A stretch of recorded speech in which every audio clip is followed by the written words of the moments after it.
not another one by Sarah Chima.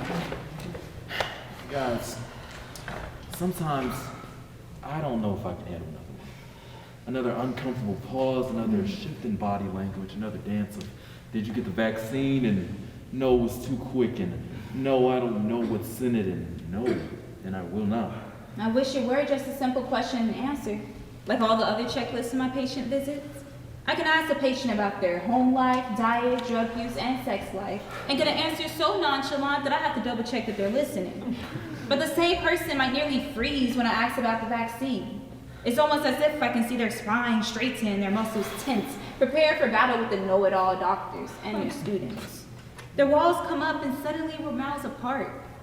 That's what I hate the most. Not even the uncomfortable conversations, but the instant formality.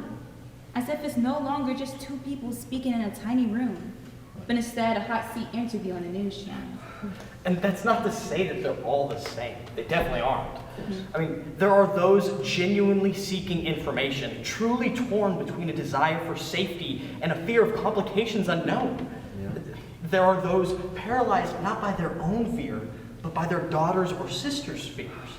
There are those who have bookmarked Facebook pages, ready to brandish a vaccine horror story like a knife. And there are those who I wonder about the most. Those who strongly and firmly state no and offer no further engagement. Then there are those I feel like begging. The 34-year-old pregnant woman, the 64-year-old diabetic headed for dialysis, the elderly 83-year-old in the emergency department.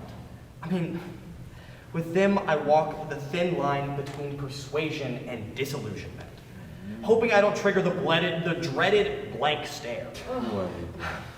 I think of my unfortunate patients. The 31-year-old guy who was finally cleared to go home after a 60-plus day hospital visit, only to suddenly pass away from hospital-acquired COVID 1 day before discharge. So many like them. Sometimes I refuse to walk the line at all and I simply move on. Honestly, it all depends on the day. On good days, I feel kind and patient, mindful that we all crave the same health and freedom. Other days, I am tired and frustrated. Tired of all the cracks in the system, like the fact that students aren't supposed to see COVID-positive patients. Yet I spent countless hours in the ER listening to the lungs of patients, incidentally found COVID-positive 15 minutes later. Exactly. I'm tired of spending my days as a medical student next to a doctor on a laptop telehealth visit, instead of floating between exam rooms as my predecessors did.